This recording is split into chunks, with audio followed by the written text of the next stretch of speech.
రాష్ట్రంలో కొన్ని రోజులుగా చాలా హల్చల్ చేస్తున్నటువంటి వ్యవహారం కేంద్ర హోంశాఖ సహాయ మంత్రి అయినటువంటి బండి సంజయ్ గారి కుమారుడు యొక్క ఒక మైనర్ బాలిక పట్ల చేసినటువంటి ఉదంతానికి సంబంధించినటువంటి దాంట్లో నిన్న బండి సంజయ్ గారు హిందూ ఏక్తా ర్యాలీ అని చెప్పి మరి ఆయన దాని పట్ల స్పందిస్తూ ప్రజలను ఉద్దేశించి తప్పు చేస్తే తన కుమారుడైనా కూడా శిక్షించాల్సిందే ఎట్టి పరిస్థితుల్లో అని అనడం మనం విన్నాం.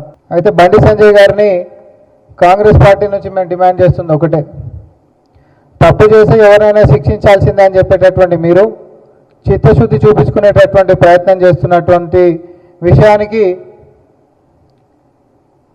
అభినందనలు తెలియజేసుకుంటూనే నిజంగా మీకు ఆ చిత్తశుద్ధి గిట్ట ఉంటే తప్పించుకొని తిరుగుతున్నటువంటి మీ యొక్క కొడుకుని పోలీసులకు అప్పచెప్పి మీ యొక్క చిత్తశుద్ధిని ప్రకటించాల్సిందిగా కాంగ్రెస్ పార్టీ నుంచి డిమాండ్ చేస్తా ఉన్నాం. అంతేకాకుండా నిన్న అదే వేదిక మీదకించి ఎవరైతే వీటికి కారణమైనరో వాళ్ళందరి సంగతి చూస్తా అని చెప్పినటువంటి బండి సంజయ్ గారు భారతీయ జనతా పార్టీ అంతర్గత కలహాలతో కొట్టుమిట్టాడుతున్నటువంటి పరిస్థితులలో మీ నేతలు కొట్టుకసస్తున్నటువంటి పరిస్థితులలో మీ నేతలే కొంతమంది బీఆర్ఎస్ నేతలకి ఫోన్లు చేసుకొని ఈ యొక్క ఉదాంతాన్ని ఇంకా ప్రేరేపించాలనేటటువంటి విషయాలన్నీ కూడా మీరు ఎరిగి మాట్లాడినటువంటి సంగతి అందరికీ తెలిసిందే. ఎందుకంటే మీకు మీ యొక్క పార్టీలో ఉంటున్నటువంటి శత్రుశేషం ఎక్కువైంది, దానికి వాళ్ళు బీఆర్ఎస్ పార్టీ మద్దతులు తీసుకోవడం ఎక్కువైంది. అయితే ఇవన్నీ ఇట్లుంటే రాజకీయాలలో ఏమైనా జరగవచ్చు, కానీ ఒక బాలిక పట్ల జరిగినటువంటి అఘాయిత్యాన్ని మాత్రం ఎట్టి పరిస్థితులలో ప్రభుత్వంలో కూర్చున్నటువంటి ముఖ్యమంత్రి గౌరవనీయులు రేవంత్ రెడ్డి గారు ఇట్లాంటివి సహించేటటువంటి ప్రసక్తి లేదు, సహించినటువంటి చరిత్ర కూడా ఆయనకు లేదు. మీరు ఒక్కసారి సంధ్యా థియేటర్ ఘటన గిట్ట యాద్ చేసుకుంటే మనం పేదవాళ్ళు అయినప్పటికీ కూడా వాళ్ళకి పెద్దనలాగా బాధితుల పక్షాన నిలబడి ఎంత పెద్దోడైనా కూడా వెనకడుగు వేయకుండా ఆ యొక్క కుటుంబానికి తోడుగా రేవంత్ రెడ్డి గారి యొక్క నాయకత్వం ఎట్లా నిలబడ్డదో చరిత్ర సాక్ష్యం. ఈరోజు అదేవిధంగా ఎంత పెద్దోడు కొడుకైనా ఎవరిని కూడా ఉపేక్షించేటటువంటి పరిస్థితే లేదు. బండి భగీరథ్ పైన వచ్చినటువంటి ఆరోపణలు ఏవైతే ఉన్నాయో అవి ఒకవేళ అవాస్తవాలే కనుక అయితే తప్పు చేయనప్పుడు భయపడకుండా పోలీసులకి సహకరించి ఫస్ట్ లొంగిపోయి ప్రజల ముందుకు పారదర్శకంగా జరుగుతున్నటువంటి విచారణకి మీరు సహకరించాల్సిందిగా మేము కోరుకుంటా ఉన్నాం. ఇది ఇట్లుంటే కేంద్ర సహాయ మంత్రి అయినటువంటి మీరు, మరీ ముఖ్యంగా హోంశాఖ మంత్రి అయినటువంటి మీరు ఒక అధికారంలో ఉండి ఇట్లాంటి కేసులను ఇన్ఫ్లుయెన్స్ చేసేటటువంటి అవకాశం కూడా బయటికించి లేకపోలేదు. కాబట్టి ఈరోజు కొడుకు తప్పించుకొని తిరుగుతుండనంటే దాని వెనకాల మళ్ళీ ఆరోపణలు మీ మీదే వస్తున్నాయి. కాబట్టి దానికి కూడా బాధ్యత మీరు తీసుకొని మీకు నిజంగానే చిత్తశుద్ధి ఉంటే మీరు మీ యొక్క మంత్రిత్వ శాఖకి రాజీనామా చేసి ఈ యొక్క విచారణ మొత్తం కూడా నిర్దోషిగా మీ యొక్క కుమారుడు తేలేంత వరకు కూడా మరి ఆ యొక్క మంత్రి పదవికి రాజీనామా చేసి దూరం ఉండి మీ యొక్క చిత్తశుద్ధిని ప్రకటించుకోవాల్సిందిగా కాంగ్రెస్ పార్టీ డిమాండ్ చేస్తూ ఉంది. నిన్న మీరు మాట్లాడేటటువంటి మాటల్లో నేను బయట ప్రజల గురించి ఆలోచించి ఇంట్లో మర్చిపోయినా అని అంటున్నాను.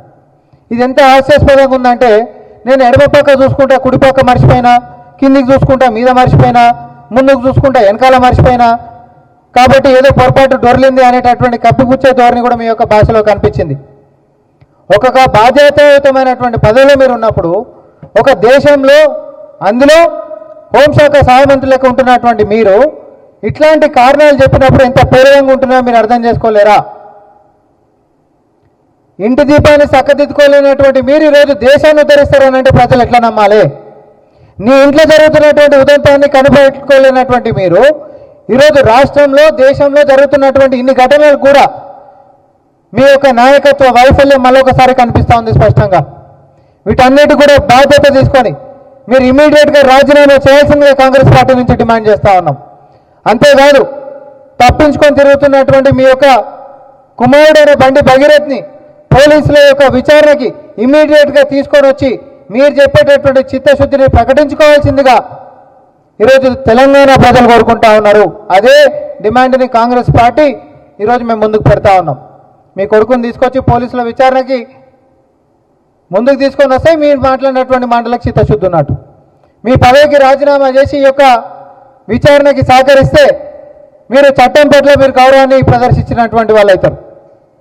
అంతే తప్ప బీజేపీలో ఉంటున్నటువంటి కొంతమంది నేతలు బీఆర్ఎస్ పార్టీ నేతలతోటి మీరు కలిసి బండి సంజయ్ గారు పడకుండా మీరు కలిసి మీరు సోషల్ మీడియాలలో మీ కుటుంబాలకు సంబంధించినటువంటి వ్యవహారాలని ఎవరు ప్రేరేపించారు అవన్నీ మాకు సంబంధం లేని వ్యవహారాలు. తప్పు జరిగిందా లేదా అనేది వరకే మాకు లెక్క. చట్ట ప్రకారంగా తప్పు జరిగినప్పుడు చట్ట ప్రకారమైనటువంటి చర్యలకి ఈ యొక్క ప్రభుత్వం పూనుకుంటుంది. ఇదే రేవంత్ రెడ్డి గారి యొక్క నాయకత్వం, ఇదే రేవంత్ రెడ్డి గారి యొక్క ప్రభుత్వ బాధ్యత. ఎవరిని ఉపేక్షించేటటువంటి సమస్యనే లేదు. మళ్ళొకసారి మేము దీన్ని క్లారిఫై చేస్తా ఉన్నాం. ఇప్పుడు ఏ తప్పు చేయలేదు డాడీ, నేను ఖాళీ తిరిగినామో అన్నోడు పోలీసు వాళ్ళ ముంగడికి వచ్చి విచారణ ఎదుర్కోనికి భయం ఎందుకు? సింపుల్ కదా. నువ్వు తప్పే చేయనప్పుడు పోలీసు వాళ్ళ విచారణను ఎదుర్కోవడానికి భయం ఎందుకు? విచారణ అనేటటువంటి నువ్వు చేయకపోయినా చేసావు అనేటోడైతే ఓడు ఉండడు కదా. అట్లాంటప్పుడు విచారణకు నువ్వు సహకరించంతే. నువ్వు తప్పు చేసినా కానీ నీ చర్యలు ఉంటాయి. నువ్వు తప్పించుకొని తిరుగుతున్నావు అంటే నువ్వు తప్పు చేసావనే కదా ప్రజలు మొత్తం అనుకుంటారు. అట్లా అనుకోవద్దు అని అంటే నువ్వు తప్పు చేయలేదు అని అంటే పోలీసు వాళ్ళకి వచ్చి సహకరించు. మీ నాయన సహకరించమని అడుగుతున్నాం. అందుకనే మేము కేంద్ర హోంశాఖ సహాయ మంత్రులకు ఉన్నటువంటి మీరు ఈరోజు సిస్టాన్ని ఇన్ఫ్లుయెన్స్ చేసే పరిస్థితి కూడా ఉంటుంది. అవును, కొడుకుని విదేశాల లెక్క వెనకడికి బీఆర్ఎస్ ఎమ్మెల్యే షకీలా ఏదో ఉండే కదా, అలా కొడుకుని దుబాయ్కి పంపలే. ఆ ప్రగతి భవన్ ఈరోజు ప్రజాభవన్ ముంగట యాక్సిడెంట్ చేస్తే డ్రంక్ అండ్ డ్రైవింగ్లో తప్పించుకొని పోయిందా లేదా?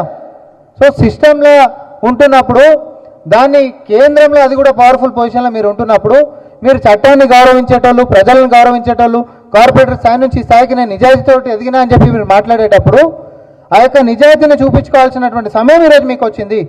మీ పదవికి ఇమీడియట్గా రాజీనామా చేసి కొడుకుని పోలీసు వాళ్ళకి పంపించి నిజ నిర్ధారణ మొత్తం అయిపోయిన తర్వాత మీకు ప్రజలు పట్టం కడతారు. సహకరించండి చట్టానికి. మేము మళ్ళీ అదే అంటున్నా, కుట్ర చేసేటాడు కుట్ర చేస్తాడండి. నువ్వు విచారణ ఎదుర్కొని ఇదంతా కుట్ర అని చెప్పి జనాలకు చెప్పేసేయి. ఇదంతా కుట్ర అని చెప్పి ప్రజలకు చెప్పే అవకాశం నీ చేతుల్లో ఉంది కదా. అవునే కదా. ఆ నిజమేందో అబద్ధమేందో, జరిగిందా జరగలేదా, డాడీ ఓన్లీ కలిసే తిరిగినాం ఇంకేం లేదు అనేది గిట్ట నిజమైతే నిర్దోషి లెక్కనే బయటకు వస్తాడు. ఎవరి దాని గురించైనా ఎవరి కుటుంబం గురించైనా కీడించాల్సినటువంటి అవసరం ఏం లేదు. కానీ తప్పు జరిగినప్పుడు మాత్రం క్షమించాల్సినటువంటి అవసరం కూడా లేదంటున్నాను నేను. ఇప్పుడు మళ్ళీ కథ మొత్తం చెప్పినాక ప్రశ్న మొదటికి వచ్చినట్టుంది కథ. నేను అదే అంటున్నా, పేదోళ్ళ పక్షాన నిలబడి బాధితుల పక్షాన నిలబడ్డటువంటి చరిత్ర కానీ నిలబడేటటువంటి నాయకత్వం కానీ ముఖ్యమంత్రి రేవంత్ రెడ్డి గారిది. ఇది సంధ్యా థియేటర్ ఘటనలో కూడా చాలామంది సామాజిక మాధ్యమాల్లో అల్లు అర్జున్ అనేటటువంటి వ్యక్తి జోలికి పోవద్దు, పవర్ఫుల్, అది ఇండస్ట్రీ, మనం ఇన్ఫ్లుయెన్స్ చేస్తారు, రాజకీయంగా మెతగవుతారు, ఇంకోటి అంటే ఆ పేద కుటుంబం పక్షాన నిలబడ్డటువంటి నిజమైన నాయకుడు రేవంత్ రెడ్డి గారు. ఆ కుటుంబానికి న్యాయం జరిగిందా లేదా? ఎట్టి పరిస్థితులలో బాధిత కుటుంబం పక్షాన నిలబడేటటువంటి పెద్దన్న పాత్ర ఈరోజు గౌరవనీయులు ముఖ్యమంత్రి వర్యులు రేవంత్ రెడ్డి గారు నిలబడుతుండ్రు. తప్పు జరిగినప్పుడు ఎంత పెద్దోని కూడా ఉపేక్షించమని చెప్పి మళ్ళీ ఇదే వేదిక మీదకించి నేను మళ్ళీ ఒకసారి కూడా చెప్తా ఉన్నా. ఎందుకంటే మీరు 2 సార్లు కూడా అడిగింది కదే. మా ప్రభుత్వం స్టాండ్ చాలా స్పష్టం. తప్పు జరిగినప్పుడు బాధితుల దిక్కు అండగా నిలబడుతుంది ప్రభుత్వం. తప్పు చేసినటువంటి వాడు ఎంత పెద్దోడని ఉపేక్షించదు మా ప్రభుత్వం. నిన్న మా గౌరవనీయులు పిసిసి వర్యులు మహేష్ కుమార్ గౌడ్ గారు దీని మీద స్పష్టతను కూడా ఇచ్చారు.